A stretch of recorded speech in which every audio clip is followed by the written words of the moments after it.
साथियों नमस्कार।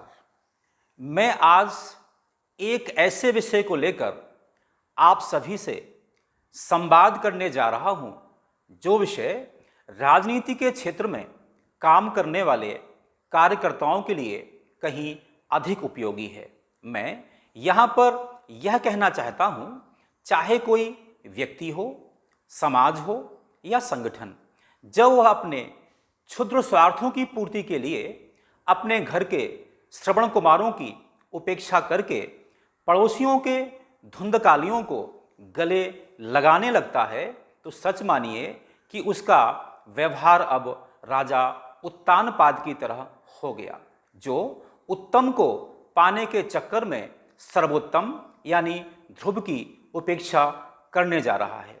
मैं यहाँ पर भारतीय जनता पार्टी को लेकर कुछ विषय रखना चाहता हूँ। जो पार्टी विद द डिफरेंस कहकर अपने आप को गौरवान्वित होने का दंभ भरती थी, उसमें भी आज कुछ भी समझ में नहीं आता। मुझे यह समझ में नहीं आता कि उनका नगर अध्यक्ष से लेकर जो राष्ट्रीय अध्यक्ष है वह किस योग्यता के आधार पर बनाया जाता है, मेरी समझ में आज तक नहीं आया।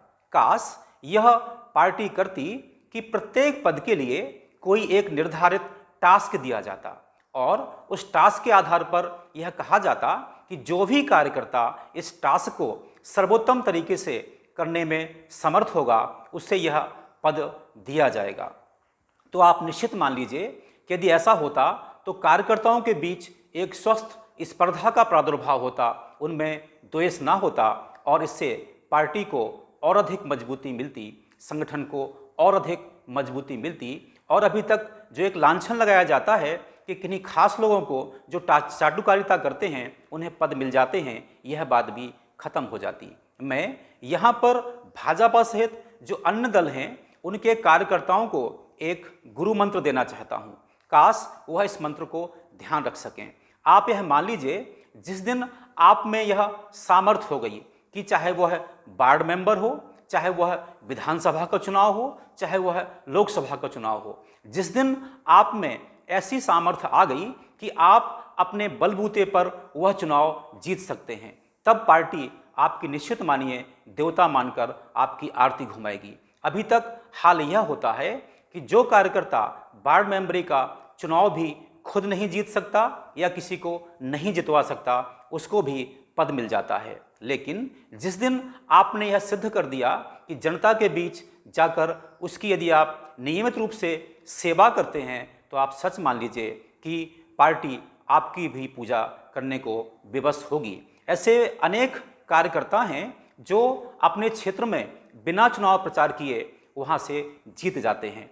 भाजपा में ऐसे अनेक नेता रहे हैं, कैलाश जोशी से लेकर के और वर्तमान में जो गोपाल भार्गव हैं, ऐसे नेता हैं जो एक ही सीट से 8-8, 9-9 बार जीत रहे हैं। आखिर उनमें कुछ तो कोई क्वालिटी होगी जो वह बार बार जीत जाते हैं।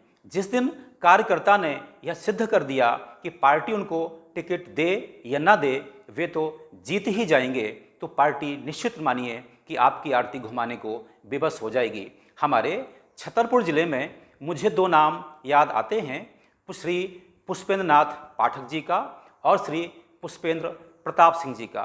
ये दो भाजपा के ऐसे कार्यकर्ता थे, उभरते हुए कार्यकर्ता थे, जिन्होंने बहुत कुछ काम किया। मुझे याद है कि जब बिजावर से श्री पुष्पेंद्र नाथ जी पाठक को वहाँ टिकट मिला, वहाँ के लिए वह एकदम नए थे और इस क्षेत्र से, नौगांव के क्षेत्र से हजारों हजार लोग उनका समर्थन करने के लिए, उन्हें जिताने के लिए बिजावर क्षेत्र में पहुँच गए और वह वहाँ भारी बहुमत से जीत गए। यह सच मानिए कि यह उनकी समाज की जो उनकी सेवा की थी, जो क्षेत्र की सेवा की थी, उसकी परिणति थी कि इतने सारे कार्यकर्ता वहाँ पहुँच गए। यही हाल कुछ दिनों तक पुष्पेंद्र प्रताप सिंह जी का भी छतरपुर में रहा कि उनके पीछे हजारों हजार कार्यकर्ता उनके दीवाने बने रहे।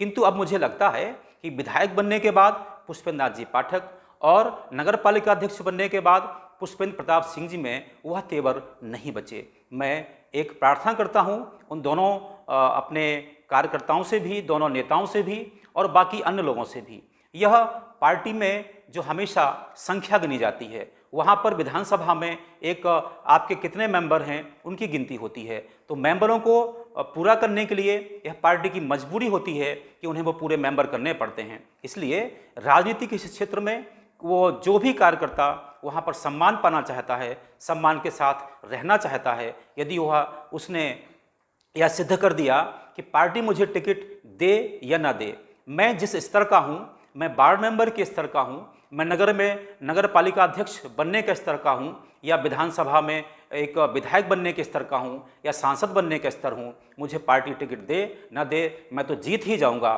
तो सच मानिए, आप किसी भी पार्टी में सेवा करते रहें, वह पार्टी आपको देवताओं की तरह आपकी पूजा करेगी। और यह गुरु मंत्र मुझे लगता है कि सारे उन कार्यकर्ताओं के लिए है जो राजनीति के क्षेत्र में काम कर रहे हैं और उन्हें कभी ऐसा लगता है कि हमें हमारी योग्यता के आधार पर हमें पद नहीं मिला, तो सच मानिए उन्हें पद क्या, पद से भी कुछ बड़ा मिलेगा। मैं इसी सुझाव के साथ, इसी निवेदन के साथ अपनी बात को पूरा करता हूँ। ओम शांति।